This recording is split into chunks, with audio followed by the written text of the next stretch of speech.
সালাম আলাইকুম প্রিয় ভাই।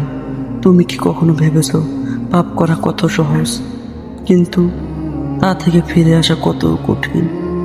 আমরা প্রতিদিন এমন কিছু করি যা হয়তো আমরা ছোট পাপ মনে করি, কিন্তু আল্লাহর কাছে হতে পারে তা অনেক বড় পাপ। আজ চলুন জেনে নেই পাপ থেকে বাঁচার বাস্তব কিছু উপায়। এক, আল্লাহর ভয়কে হৃদয়ে জাগাও। যখনই পাপের চিন্তা আসে, মনে করো আল্লাহ এখন আমাকে দেখছেন। এই ভয় তোমাকে থামিয়ে দিবে। দুই, নামাজের সঙ্গে সম্পর্ক দৃঢ় করো। নামাজ হলো ঢাল। যে নামাজ ঠিকমতো পড়ে তার পক্ষে পাপে ডোবা সহজ নয়। তিন, ভালো পরিবেশে থাকা।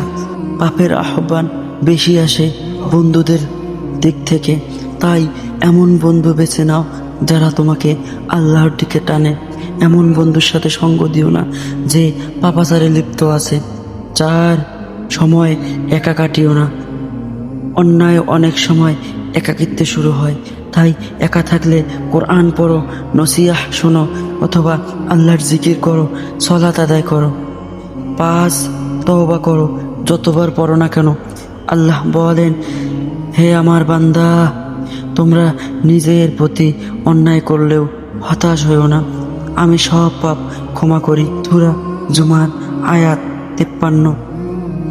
পাপ থেকে মুক্তি পাওয়া একদিনে সম্ভব নয়, কিন্তু প্রতিদিনের চেষ্টা তোমাকে একদিন আল্লাহর প্রিয় বানাবে।